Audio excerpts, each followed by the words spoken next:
আসসালামু আলাইকুম। বায়োলজি শব্দজট সিরিজের পঞ্চম ক্লাসে সবাইকে স্বাগতম। আজকে আমরা শিখব বায়োলজিতে বহুল ব্যবহৃত তিনটা ওয়ার্ড নিয়ে: কাইটিন, কিউটিন, কিউটিকল। শব্দ তিনটা একই রকম হলে এদের মধ্যে কিছু পার্থক্য বিদ্যমান। আমরা সেগুলো খুঁজে বের করার চেষ্টা করব।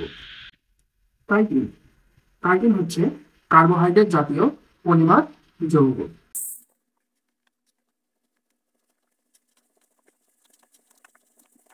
তাহলে কাইটিন হচ্ছে কার্বোহাইড্রেট জাতীয় পলিমার যৌগ। পলিমার পলিমার মানে অবশ্যই মনোমার থাকবে, কারণ আমরা জানি কতগুলো মনোমার বা ক্ষুদ্র ক্ষুদ্র কম্পাউন্ড মিলেই পলিমার তৈরি হয়। তাহলে কাইটিনের মনোমার কি? কাইটিনের মনোমার হচ্ছে গ্লুকোসামিন।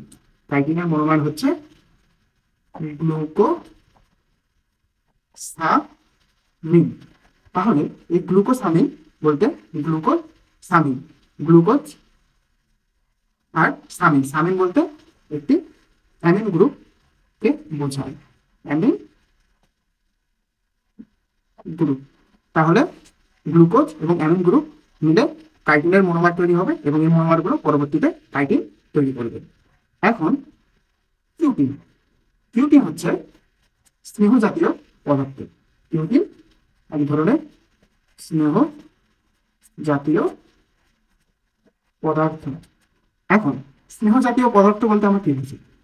মোম। মোম এক ধরনের স্নেহ জাতীয় পদার্থ।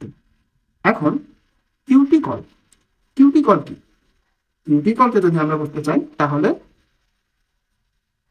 কাইটিন যোগ কিউটিন, অর্থাৎ কাইটিন প্লাস কিউটিন মিলে হয় কিউটিকল। মানে কাইটিনের উপর যদি মোমের আস্তরণ থাকে তখন সেটাকে বলা হয় কিউটিকল। অর্থাৎ কাইটিনের উপর মোমের আস্তরণ থাকলে সেটি হয়ে যায় কিউটিকল। এই মোমের আস্তরণটাই কিউটিন, ওই জন্য বলা হয়েছে কাইটিন প্লাস কিউটিন সমান কিউটিকল। তাহলে কাইটিন হচ্ছে এক ধরনের কার্বোহাইড্রেট জাতীয় পলিমার যৌগ, কিউটিন হচ্ছে স্নেহ জাতীয় পদার্থ বা মোম, এবং কাইটিন প্লাস কিউটিন এই দুটা মিলে তৈরি হয় কিউটিকল। ধন্যবাদ।